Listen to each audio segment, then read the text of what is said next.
She, I don't know what's going on with her. Obviously, she's having some kind of issue, so we'll deal Right. with it later. All right.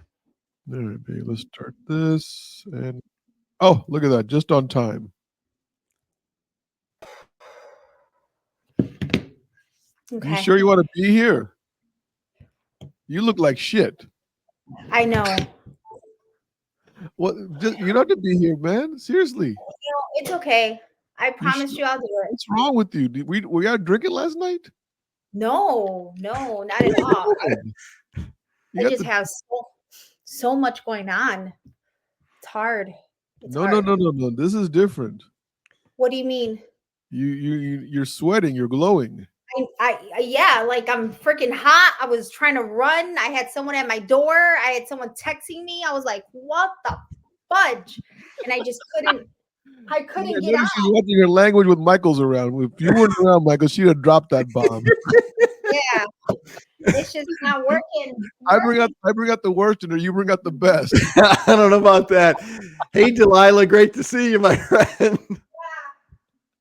She's gone already. Then she's gone. All right. Well, Let's just go. Wait, all right, it is what it is. It's part of our. let's It's do life. it. Let's Let's do go. it. Ready? Yeah. All right. 45. Looks like Tom Duncan. Sounds like must be a duck. Jersey girls are the best. What? The bunny ears are back.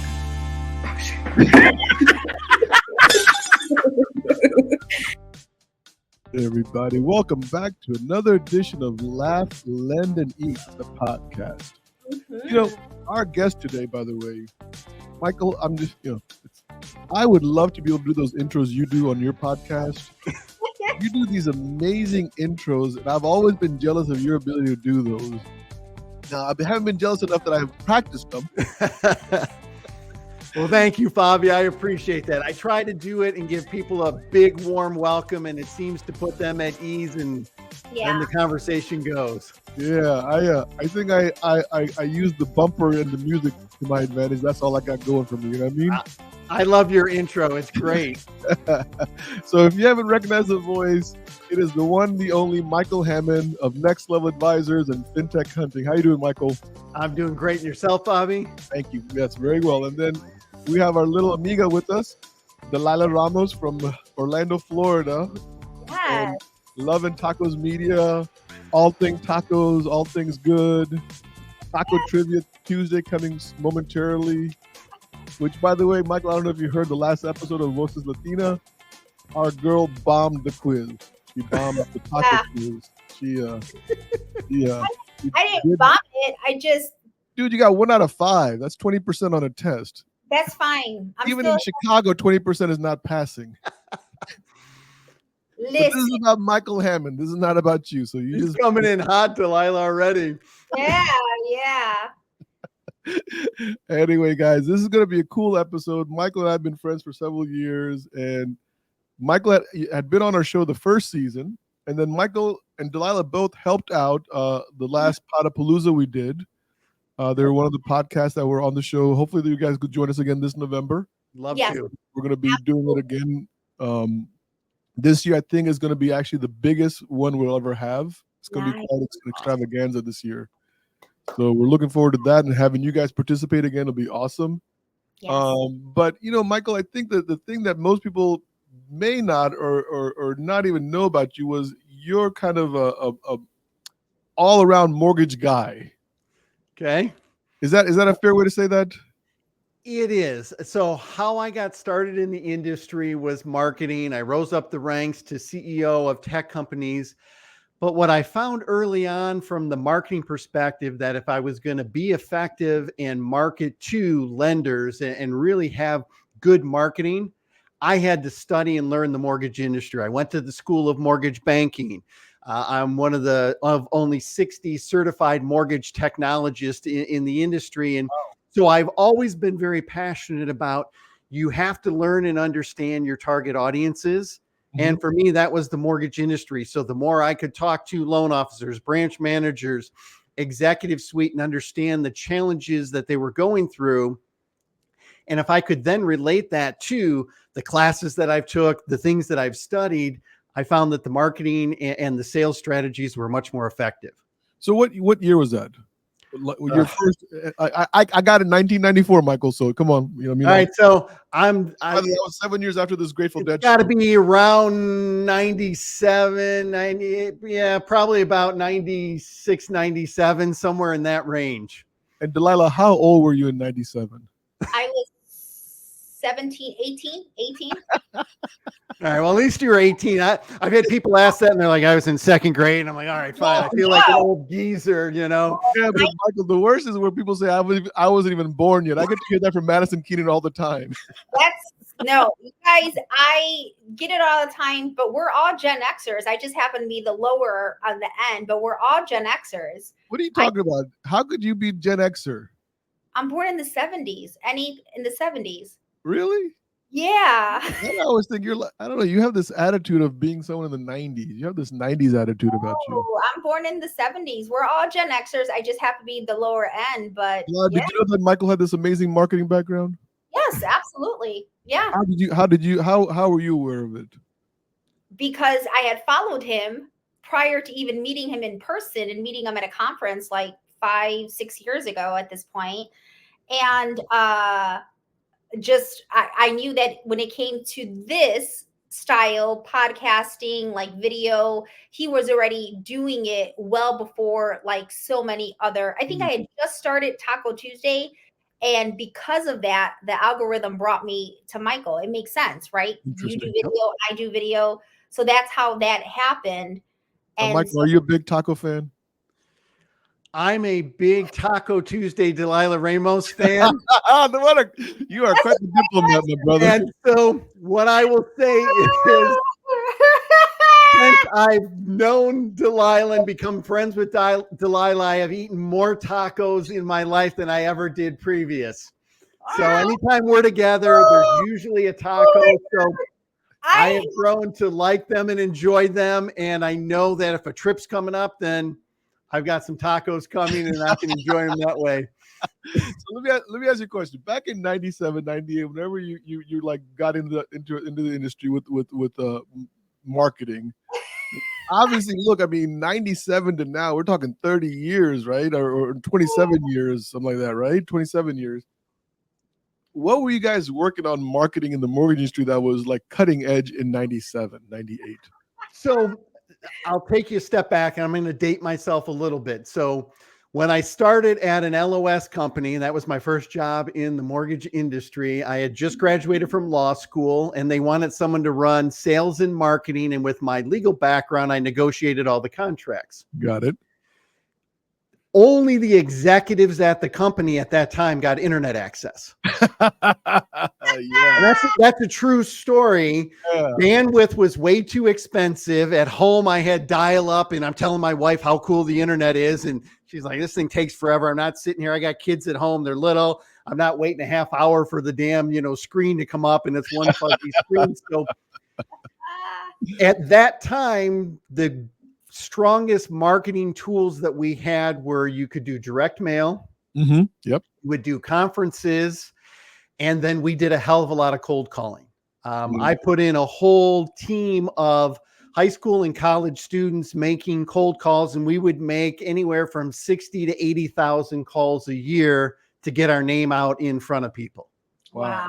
Let me ask you a question, Michael, because this is Carl White was on the show a few months or year. I can't remember. I'm sorry. Maybe a year ago, maybe 2 weeks ago. I don't know. He said something that was so cool, and I'll never forget as long as I live. He said, as long as I've been in the business, I have a 16% success rate. What was that again? A what? 16% success rate. Like 1-6? 16? Yeah. Sorry. Yeah, 1-6. 16% success rate throughout my entire career, Fob. Based on what you just said with the direct call, I mean, did you see a number that was constantly with you throughout your career as that percentage stayed the same, or did it increase or decrease? So it would vary some depending on. You have to maintain that staff. And our model was we got high school and college students. Well, you get them for a year, 2. If you were super lucky, you got them for 3 years. Yeah. So there was always constant turnover. So we knew that if we called, we got a certain number of leads, but they would go up and down some depending on the skill of the people and the longevity of how long they stayed. And we had a model back then that most people couldn't do cold calling more than 20 hours a week. They would just get burned out. They would get fried because you're getting beat down. You're getting rejected all the time. Smart, You're yeah. getting all of these no's. And to think you could get someone to do that, especially at that age group and price point for 40 hours was not very realistic. So I don't know if I would, is it 12%? Is it 20, 22%? You know, I think it would swing and vary some. And then you would come up with some of the newer ways to promote things. We started getting better at how do we drive people to our booth prior to getting to the show. Okay. We started having a lot of success there. I remember one show we were rolling on a brand new product and we had 150 meetings booked at an MBA annual, and we created a theater inside to roll out our new offering. Huge back then, right? When most people were trying to get attendees to come by their booth by what I call the Krispy Kreme method, you know, put out Krispy Kremes and hope they'll come by and grab one. Yeah. We got very proactive and we took a lot of initiative to get all of those meetings booked prior to ever getting there. You know, and now the trade shows have evolved and a lot of the executives don't come on the exhibit floor. You've got to have a suite and you got to find ways to have those meetings at the suites and get creative. But I think there's fundamentals in marketing that never change. You got to know who your target audience is. You have to understand their pain points and have to offer them something of value.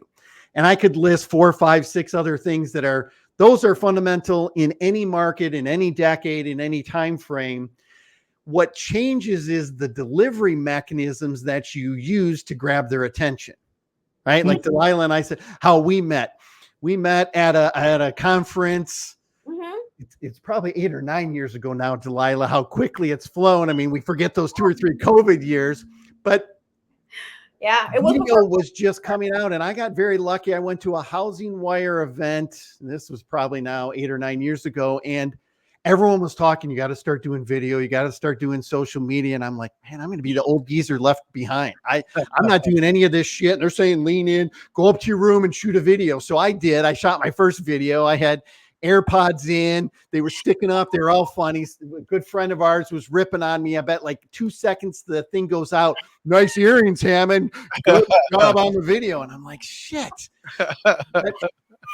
What happened is because I had leaned into doing video and social probably about 1.5 years before COVID hit, our business grew 300 to 400% during COVID. Yeah. So what do you think?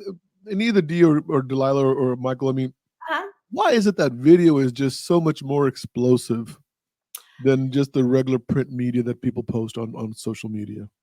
Well, Michael mentioned it's, you know, certain things haven't changed, just the delivery, right, Michael? You said the delivery.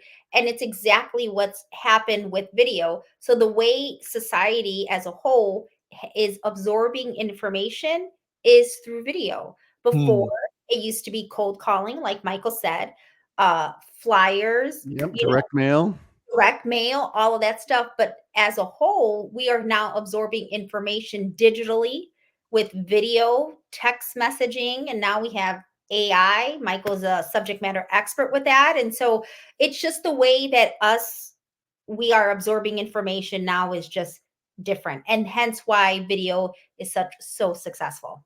Dalila, you're so right about that. And I think it all started with the phone, right? Yeah. Soon as smartphones came out and people started consuming information on their phones. And I mean, how many kids this day and age do they watch regular TV? No, they're on their computer, they're on their phone. So we've been conditioned with that. And then one of the things, and I never minimize COVID and a lot of people lost their lives and all that, but from a business perspective, I think it expedited a lot of people saying and getting familiar with video. Grandparents doing FaceTime so that they could see their kids. So they're used to getting on a screen. All of these executives who, if 2 years prior to COVID, you would say, hey, we need to do a video and you need to get on screen. They'd be like, no way in hell. But after a couple of years of COVID and doing all of those Zoom calls and go-to meeting calls and team calls, everyone's very comfortable now on screen. Dalila, you see this, I'm sure, all the time now.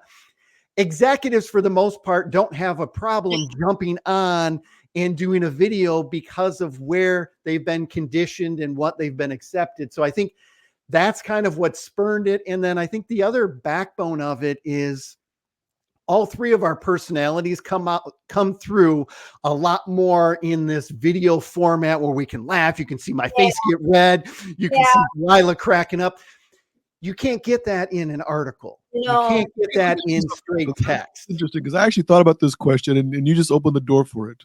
So literally last night I was thinking about like what I wanted to ask Michael Hammond, right? The great Michael Hammond's going to be on the show, so I got to have some questions ready for him.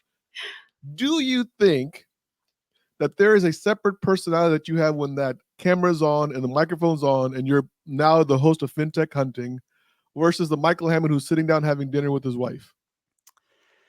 Not a huge difference. And when I say that, probably the first 10 or 15 or 20 times I recorded a video, yeah, it was my video persona.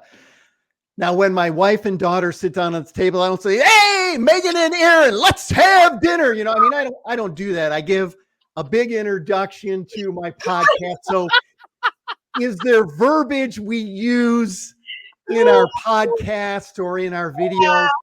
But personality wise, I'm who I am. If you see Dalila on video, she's the same person in real life. I remember her coming to Detroit and we went down to Mexican Town and there was a bunch of other executives in the mortgage industry with us. And she's dancing in the street, doing a TikTok in front of one of the people pulling away. Yeah, I'm worse in person. I think I'm worse in person than video. I'm reserved. That's who Dalila is. And we laugh and we joke. So I wouldn't say that there is a huge personality difference. I would say sometimes, like the example I gave, the intro I give to people on the podcast, no, I don't talk to people in my house or when I'm at church or something like that. But the topics that we talk, the way we joke, our mannerisms. Yeah. And I think if you can do that, whether it's on the videos or how you're sharing on social, you don't then struggle with, is this business? Is this personal? I really believe it's a meshing of the two. Yeah. Right. You want your personality to come out. You're going to attract some people. I've got a Notre Dame football behind me. It instantly gets a reaction out of people. A lot of people hate Notre Dame. I'm cool with that. It starts a conversation. Yeah. Yeah. No, I think there's definitely, I think you tripped on something that really is something fascinating, is that the last 5 to 7 years, the melding between business and personal life, because a lot of us started working from home. Yep. Right. So we were working from home, even though, you know, we're past the whole COVID. But the thing is that no one's really come back to the office. No. Some are, but overall. And if they have, it's not 100%, right? It's a day or two a week or something else. And yeah. So I think the melding of both of personal and business has occurred. And whether consciously or subconsciously, I think also our personalities have developed differently.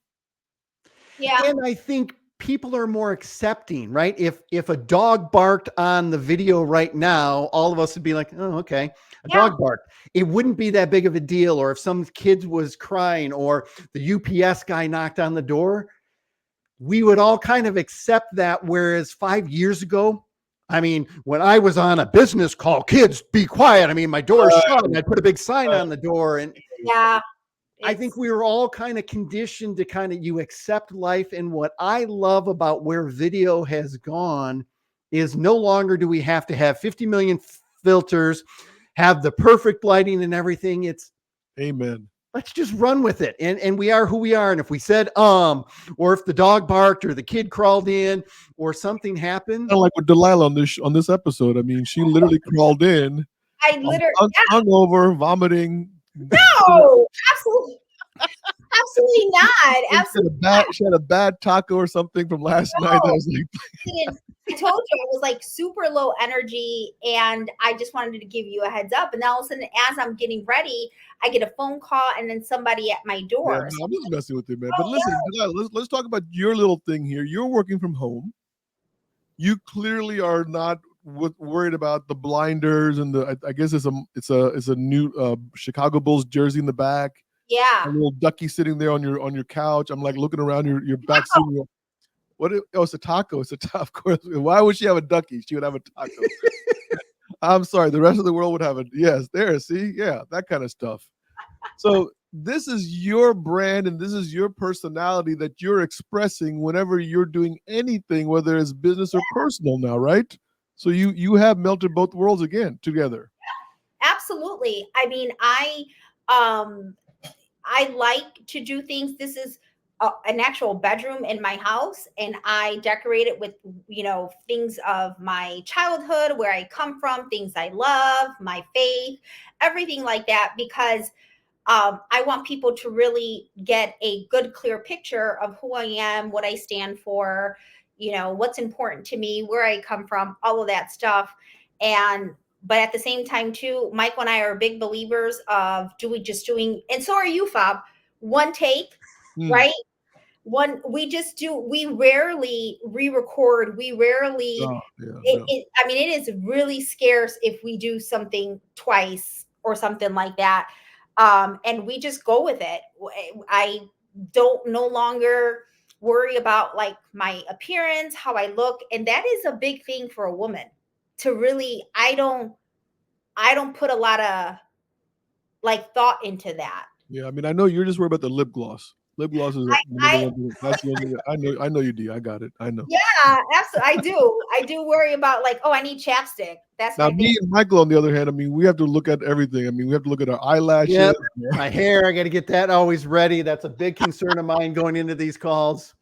Yeah. So, Michael, let's fast forward from 87 now, because this is really fascinating for me, right? I did a little research on you, you know what I mean? So we had this little plotted out, right?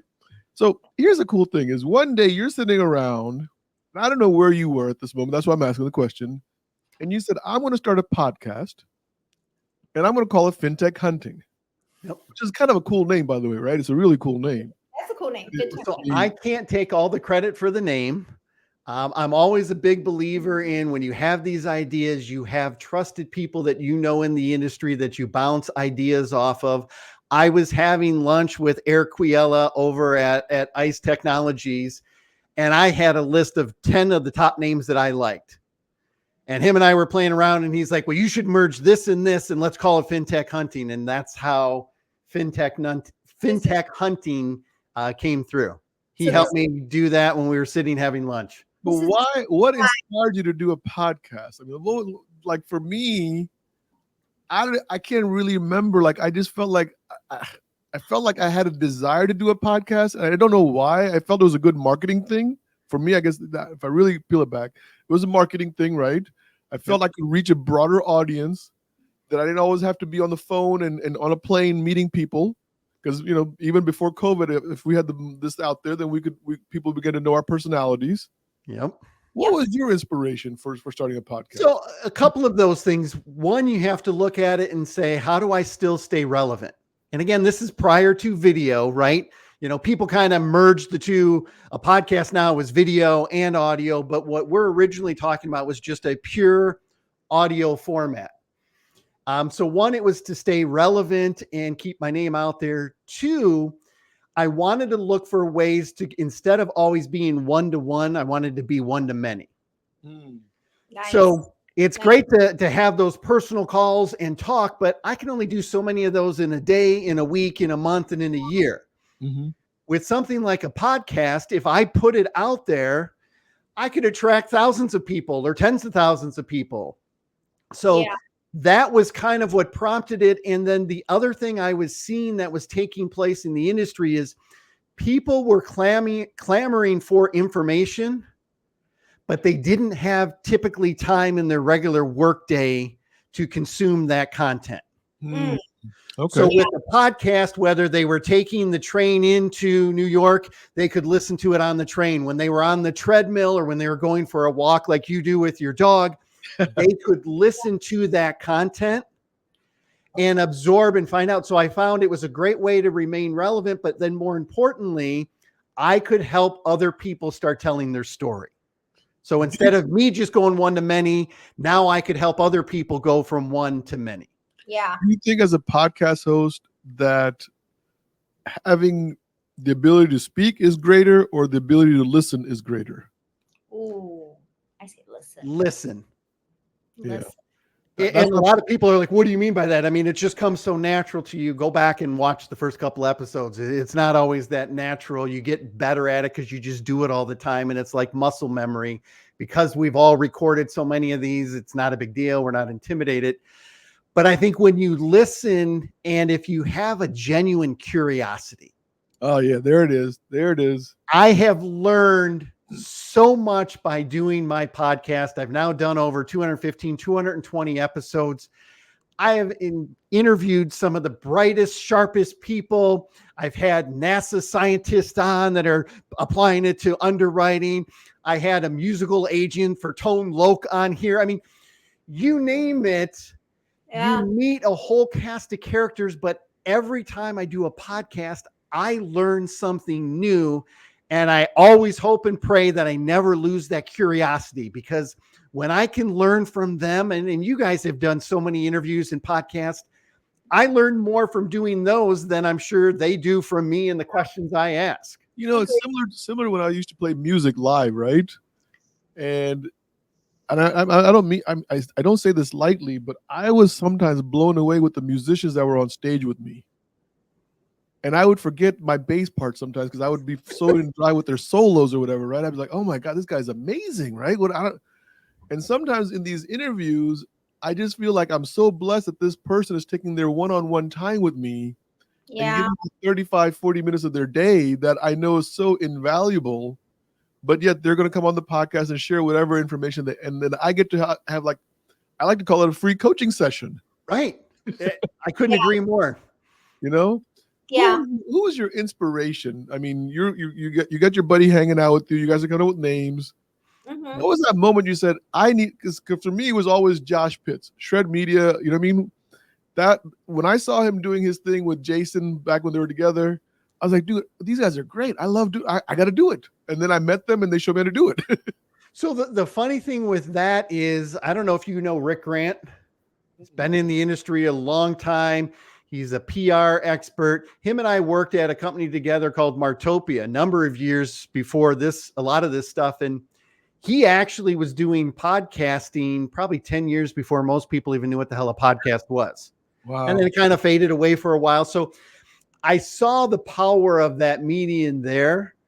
And then I was just motivated by, you've got to take action. It's great to have all these ideas and concepts, but the only ones that work are the ones that you actually execute and implement and take action on. Yeah. Absolutely. And so I was throwing myself out there. And by that time I was my wife and I are raising young kids, and you want to lead by example, right? You tell them, well, just go try it. Okay. Well, Dad, why don't you go try it? Delilah, I try know, those things. yeah, I know your story with Taco Tuesday, right? You were just like, boom.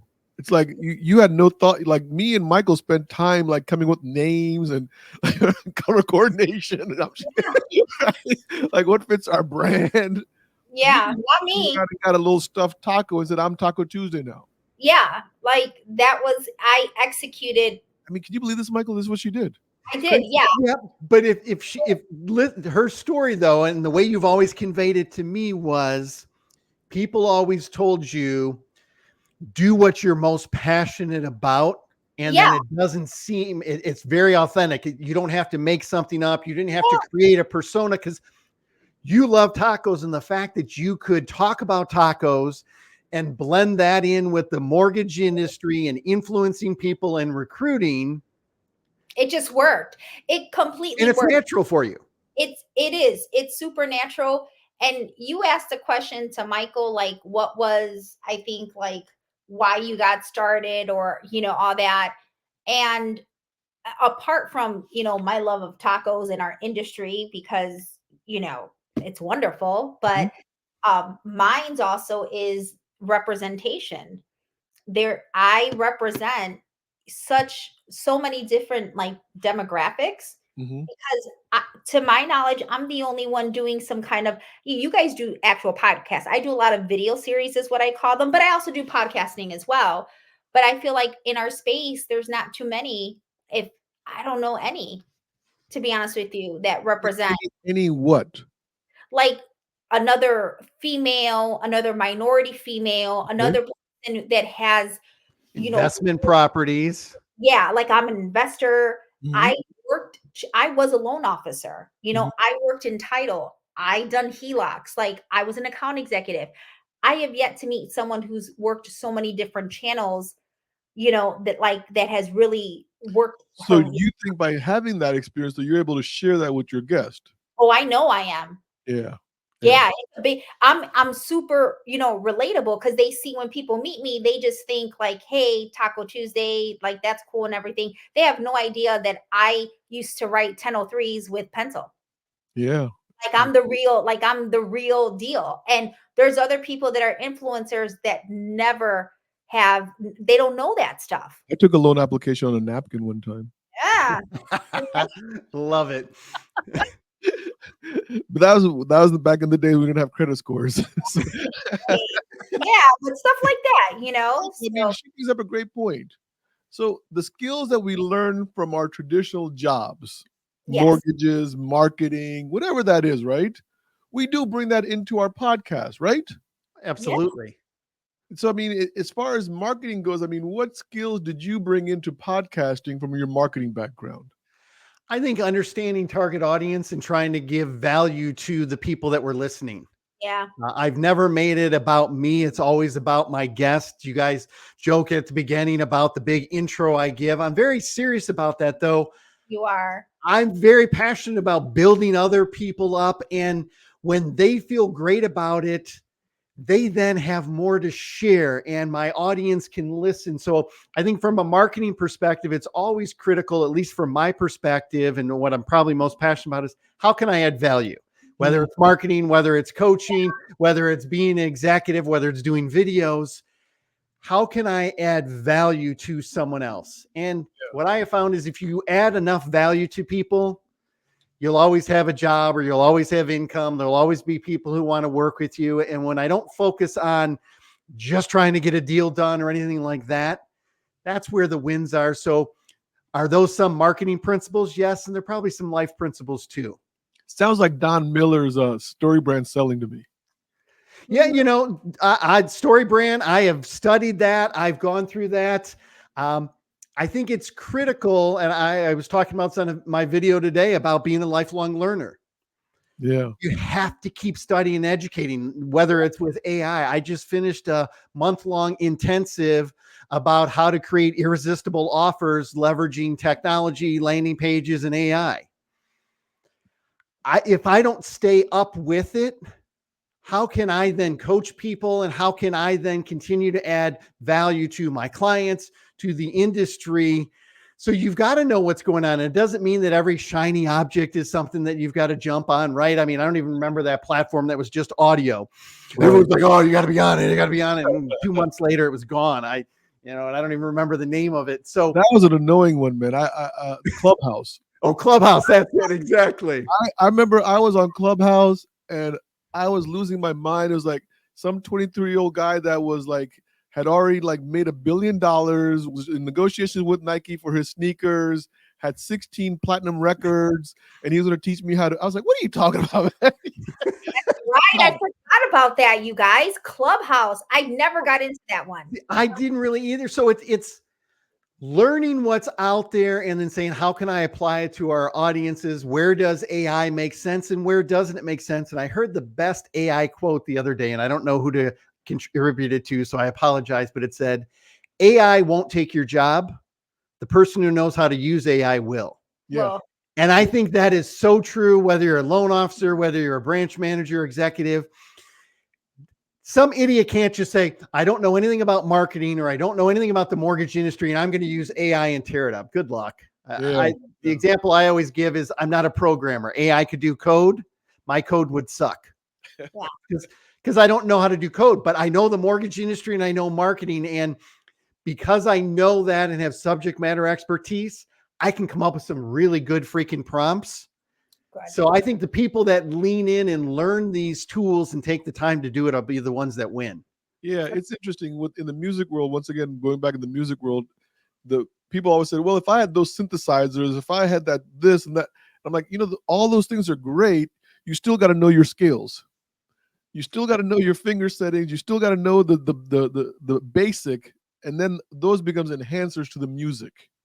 Exact. Just like Dalila knows recruiting, and I know she hates me to use the word recruiting, but Let's call it what it is, recruiting. because she knows the mortgage industry and because she has had all of those different roles, video just amplified her message, right? Yeah.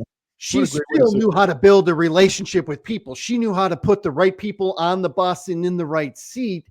And that's where the power is. Videos just amplified it. The taco has been a very creative way to really get the voice out there. But it's not like she didn't have that skill and just said, you know what, I'm going to talk about tacos. I don't know anything about recruiting and good luck. That's not how it works. Yeah. Dalila, your journey is, I mean, if I was really thinking about this. 2 words that I always think about Dalila, right? And you know I love Dalila like the pieces. She's like my little sister, right? But the 2 words is like overcoming obstacles. Like if I was to think of other than Taco Tuesday, right? I would go with overcoming obstacles. Thank you. Your entire story when I absorbed it one time was basically, man, this lady has just jumped over every obstacle that life has thrown at her. And she still wakes up in the morning, she still smiles, and she still tries to be everybody's friend. I mean, I know you're having one of those moments again that we do on this podcast every now and then, right? But that's what it's like. So the part that you're recruiting, is that any obstacles from your life that you're able to then share with your recruits when it comes to recruiting and saying, hey, think about this company? That ability, that genuine ability, I'm going to be, hermano, you know I'm real. Mm-hmm. So here's the 411. This is how I best describe it. Because I have a personal relationship with the Creator, the Lord, is the reason why I'm able to relationship here. Like how I'm able to relationship. It's the best way I know how to describe it. Like I don't know how else. That's it. You know, I just have that ability to be able to talk to people, to find a way they open up. And it's happened even on planes. Like when I meet somebody, or people just come up to me and just randomly start talking to me, and not knowing who I am or any platform that I am. It happens very, very often, but I attribute that because I have a personal relationship with the Creator of the universe. So do you think it's the vibes you're setting out in the world, and those vibes are then attracting other people? Yes, I do. Yes, absolutely. Michael, we talk. Yeah. We have, and I was going to say my 2 words for you would have been faith-filled. Yeah.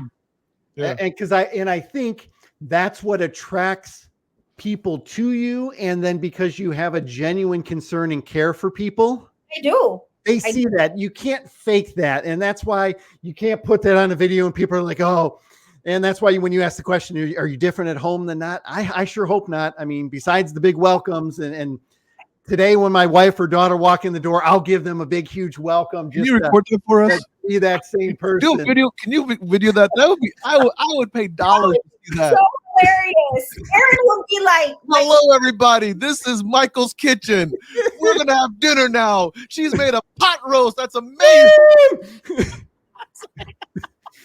would be like, stop. I don't have time for this. Get that camera away from me right now. That's what my wife says. My wife is always like, will you stop? You cannot make videos of me. This is not funny, Fob. I was like, what? We're making videos. It's all good. It's all good. She said, no, can't go public. Okay, guys, coming out the last few minutes, we got to talk about this. We've already kind of invoked AI, right? So the word that we're going to end on is evolution, right? Because we're all evolving always, right? Obviously, this last 12, 13 months or whatever this since AI has come out, I think it was like November of, I can't remember what year, 22 or 23, whatever that was. It just feels like my whole world has just exploded. How is AI and the evolution of AI, obviously it's changing marketing, but how is it changing podcasting? Do we have any ideas on where podcasting is going to go based on the AI? Because I'm using AI in my podcasting, guys, by the way, FYI. So here's a couple things, Fobby. I mean, we still have to come up with our own content. It's our own ideas. But what I a lot of times will use AI for when it comes to podcasting is to create my description for the podcast from the show. Yep. So when people are like, oh, you shouldn't use AI for all, that's garbage.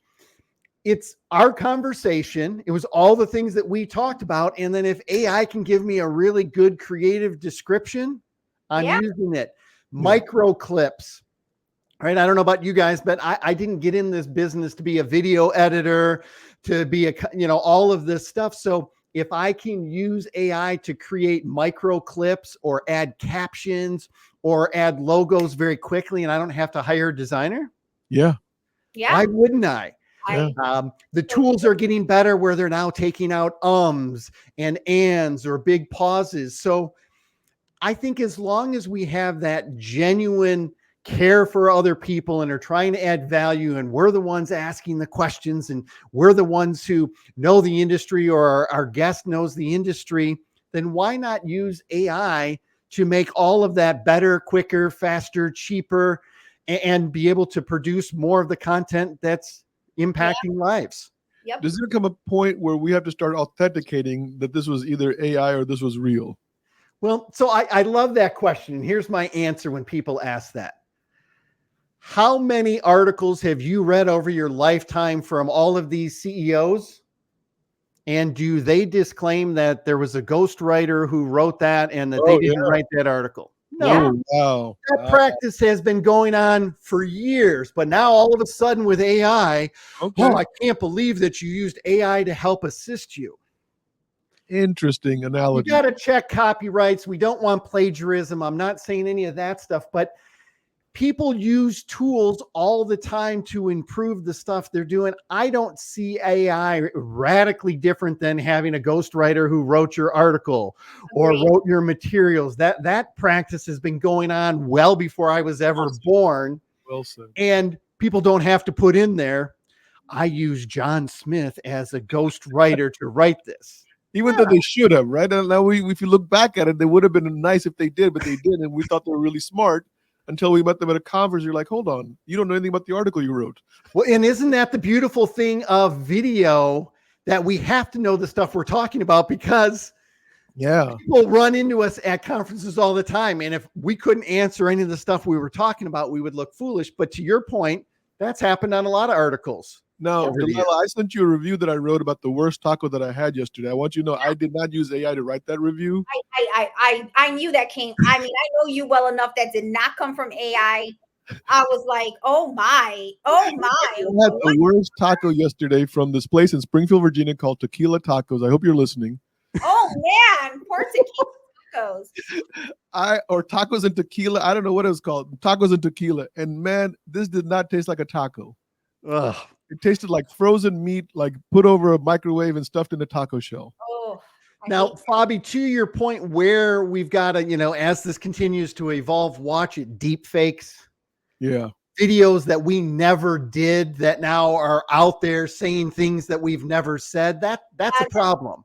Yeah. So there has to be some guardrails, but I think some of the first knee-jerk reaction of people saying, well, that you shouldn't use it for this or that, I think that's an excuse for them not embracing the new technology. People said that about the internet. Don't get on the internet. They're going to steal all of your stuff. We can never use the internet. And turns out they were right, though. Well, there is some truth to that, but they can go to your mailbox and steal your stuff too. But I don't know about that one. Any advice you want to give guys, Dalila, Michael, to anybody who's thinking about starting their own podcast? I mean, what two advices that you guys would give? Think about it long and hard, because once you start, you have to be super consistent. And if you're not, it'll fail. I would say, Dalila, I couldn't agree with you more. Where most people fail is they start, and then 3 weeks into it, they're like, crap, I don't know who else to talk to. I don't have any other interviews set up. And then it just crashes and burns. The other thing I would say is don't overcomplicate it. You don't need all kinds of fancy equipment. You don't need all of these great things. You've got a phone, get a ring light or something like that, and just start. If you have something to share that adds value, put yourself out there. We encourage all podcasters. We support one another. We've been on each other's shows. And I love the community of all of us trying to lift one another up instead of saying there's only so much of a podcast pie and I've got to get my share. That's garbage. We all win when we lift each other up. Yeah, that's such a great way to end the show, guys. I couldn't have said it better myself. So thank you, Michael Hammond, Dalila Ramos. You guys can catch Michael Hammond on FinTech Hunting. You can catch Dalila on Taco Tuesday. You can catch her on Amplify. You can catch her on Voices Latina. Man, you're all over the world. Did I miss anything? No, we're good. Okay. Well, guys, thank you for your time, and we are out of here. Thanks, Thank Bobby. you. 45. Looks like Todd Duncan. Sounds like, must be a duck. Jersey girls are the best. What? The bunny ears are back.